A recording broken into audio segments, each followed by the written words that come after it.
안녕하세요. 나무 심는 고양이 나심고입니다.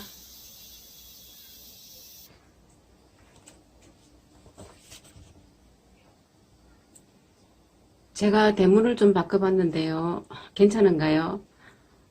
직장 다니면서 시간 쪽에서 식물에 대해 조사하고 편집하고 실제 키우기도 하면서 이게 웬 야단법석인가 하는 생각이 들어 나심고의 야단법석 식물 키우기로 제목을 정해봤습니다. 이번 8번째 이야기는 가늠죽 키우기입니다.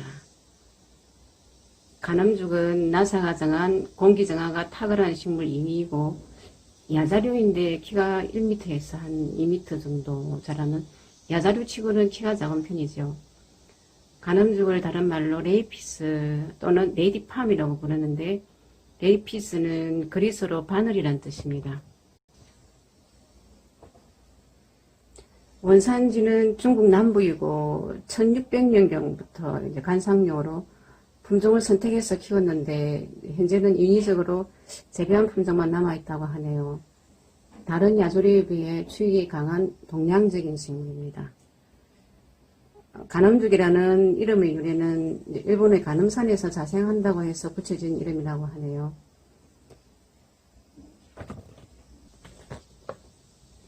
식물말은 행운인데 성장이 느린 식물이라 꽃피는 것을 보려면 한 10년 정도 이렇게 걸리는데 오랜 기간 가늠죽을 키워야 겨우 이제 꽃을 피우니 그래서 행운이란 말이 붙여졌는가 봅니다.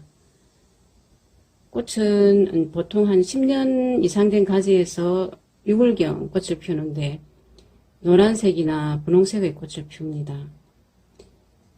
가늠죽의 효능은 공기정화가 탁월한 식물이니까 모든 유해인 물질을 제거하는 능력이 탁월하겠지만 이제 그 중에서도 암모니아 냄새 제거에 뛰어나서 이제 화장실이나 신발장 근처에 두면 좋다고 합니다. 근데 만약 그러니까 화장실이나 신발장이 통풍이 잘 되지 않는 장소라면 일주일에 한 2번 정도는 통풍이 잘 되는 창가에 내놓아야 하고 여의치 않으면 선풍기를 돌려서 이렇게 잎을 흔들어서 통풍을 하는 효과를 주어야 합니다. 생육 온도는 22도에서 23도가 가장 적당한데 최저 영하 3도에서도 겨울을 날 수 있지만 건강하게 오래 생육하려면 10도 이상 27도 이하를 유지해 주는 게 좋습니다. 가늠죽은 물을 좋아하기도 하고 싫어하기도 하는데 그 말은 이제 물을 자주 주지만 머금고 있으면 안 된다는 말이죠. 그래서 토양은 부엽토 1, 펄라이트 1, 마사토 0.3의 비율로 섞어서 심어주고 만약 이제 이런 비율로 섞었을 경우에 주 1회 정도 물을 주면 되는데 하지만 이제 집마다 통풍빛 온도가 다르기 때문에 봄, 여름, 가을은 이렇게 겉에 흙이 마르면은 물을 주고 겨울에는 쏙까지 말랐을 때 물을 흠뻑 줍니다. 그러니까 흠뻑 준다는 것은 흙을 적시는 정도가 아니고 흙 속의 공기까지 밀어낼 수 있는 정도의 물을 흠뻑 주어야 합니다. 모든 야자류 종류는 잎에 자주 분무를 해주는 것이 좋고 만약에 건조하면 잎이 이제 마르거나 갈색으로 변하는데 이때 빨리 잘라주는 게 좋습니다. 빛은 지피식물로 자라는 식물이라 이렇게 직사광선을 피해야 되는데 지피식물이라는 것은 이제 땅이나 바위를 덮어서 토사 유실 방지 기능을 해주는 식물인데 높은 나무 사이 낮은 곳에서 자라서 직사광선을 잘 받지 않는 식물이기 때문에 더울 때는 차광을 해줘야 합니다.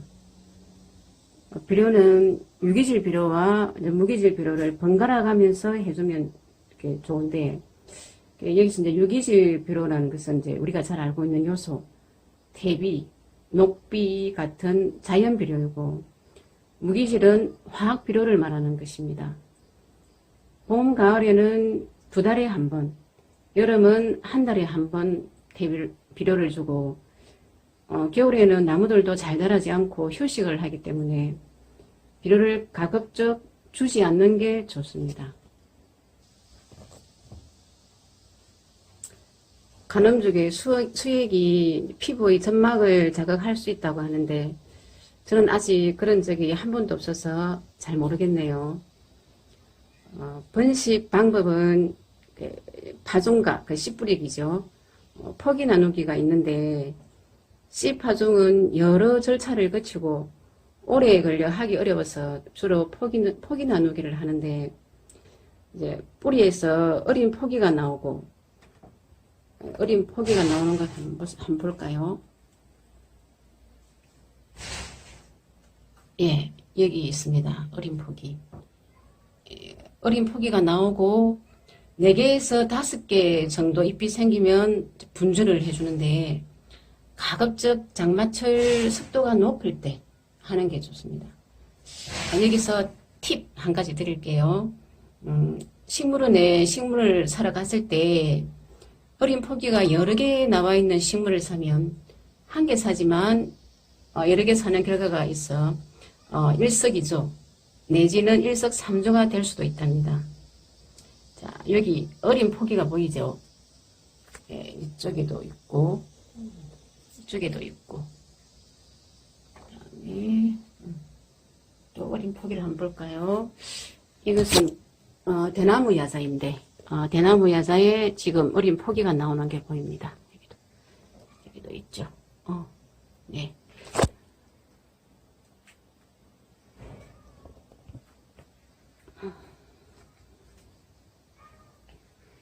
이런 어린 포기가 많이 있는 식물을 사야 좋습니다. 간음죽을 이제 관상용으로 멋지게 보이려면은 여기 밑부분에 섬유줄 껍데기가 있는데 보입니까? 네, 섬유줄 껍데기. 네, 여기도 있고 이쪽에도 있고 섬유줄 껍데기. 예. 이렇게 있는데 식물을 지지해주는 역할을 하지만 오래된 껍질을 벗겨주면 처음에는 연두빛인데 시간이 지나면서 짙은 녹색으로 바뀌어서 마치 대나무 줄기 같은 깔끔하고 절개 있는 줄기를 볼 수 있어 참 좋습니다. 그렇지만 너무 과하게 벗기면 줄기가 부러질 수도 있으니 조심하세요. 간음죽을 죽인다면 다른 어떤 식물도 키울 수 없다고 말을 할 만큼 간음죽은 생명력이 강한 식물입니다. 예. 제가 알려드린 위의 내용을 참고하셔서 죽이지 말고 멋지게 한번 키워보세요. 정말 어렵게 피는 간음죽 꽃 한번 보세요.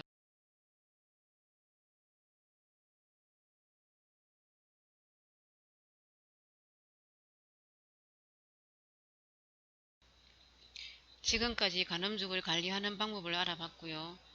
이제부터는 간음죽 종류에 대해 알아볼까요? 원래는 12종의 간음죽이 있었는데 지금은 파생되어서 수십 종의 간음죽이 있다고 하는데 이것마저도 확실한 건 아니랍니다.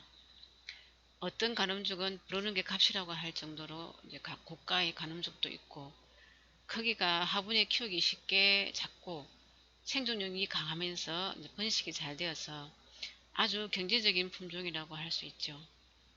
저도 간음죽을 키우고 공부하면서 간음죽만 전문적으로 한번 키워볼까 하는 생각이 들 정도로 간음죽은 매력이 있는 것 같아요. 간음죽을 크게 두 가지로 분류하면 무늬가 있는 호반계가 70%를 차지하고 무늬가 없는 청력계가 30% 비율을 차지한다고 합니다. 간음죽을 다시 네 가지로 분류하면 첫 번째는 잎에 무늬가 없는 일반적인 간음죽 청엽이죠. 우리 집에 있는 간음죽도 전부 청엽입니다. 두 번째는 호반인데 대부분의 무늬 간음죽이 여기에 속하고 녹색과 황백색 또는 유백색이 평행으로 이렇게 불규칙하게 들어가 있는 호가 있는데 이제 호는 한문으로 비단호이며 이게 줄무늬를 뜻합니다. 세 번째는 도반인데 도마는 호랑이 무늬를 나타냅니다. 백항색의 무늬가 불규칙하게 흩어져 있어 경계가 명확하지 않고 이런 무늬는 특이해서 참 구하기가 어려운 종류입니다. 네 번째는 금사반인데 화반에서 세분화된 종류로 굉장히 가는 무늬로 잎에 옅은 녹색과 옅은 황색의 선이 평행으로 들어가 있습니다. 이렇게 네 가지로 분류를 할 수 있고요.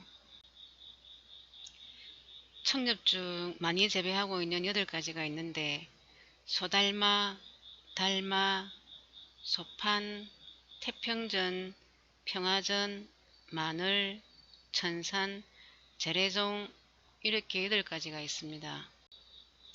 무늬 없는 청엽 잎 변이종이 28종 정도 있는데 이것은 제가 직접 소개하지 않고 자막으로 내보내겠습니다. 무늬 가늠죽 중 많이 재배하는 4가지는 수, 서왕금, 영상금, 남상금 이렇게 4종류가 있습니다.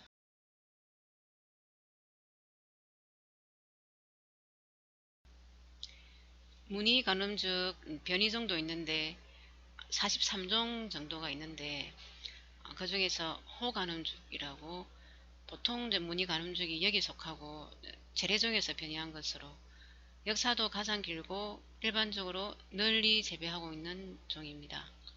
그 외 나머지 42가지는 자막으로 소개하겠습니다. 지금 보여드리는 사진들은 43종 중 일부를 보여드리는 것입니다. 가늠죽과 비슷하게 생긴 종려죽이 있는데 사진을 보면 많이 다르게 생긴 걸 알 수 있죠. 여기서 제가 소개해드린 가늠죽 종류만 해도 83종인데 정말 놀랍죠. 이렇게 많은 가늠죽 종류가 있다 보니 가늠죽을 판매하는 식물원에서도 사실 정확한 종류를 모르는 경우가 많다고 하네요. 난상금, 능이, 동양금, 서왕금이 많이 팔리는 종류라고 합니다. 제가 공기정화식물 50가지를 다 올리고 난 뒤 가늠죽 종류에 대해서 다시 정확하게 조사를 해볼까 해요. 조사가 끝나면 다시 한번 가늠죽에 대해 유튜브에 올릴 예정이니 기대해주세요. 공기정화식물 50가지를 올리는 중간중간 식물로 작품을 만드는 방법도 올릴 예정이니 그것도 많이 기대해 주시고 좋아요, 구독 꼭 눌러주세요. 다음 9번째 이야기는 나사가 정한 공기정화 탁월한 식물 3위인데요. 상품명은 세이브리지로 불리는 대나무 야자 키우기입니다. 9번째 이야기에서 다시 만나요.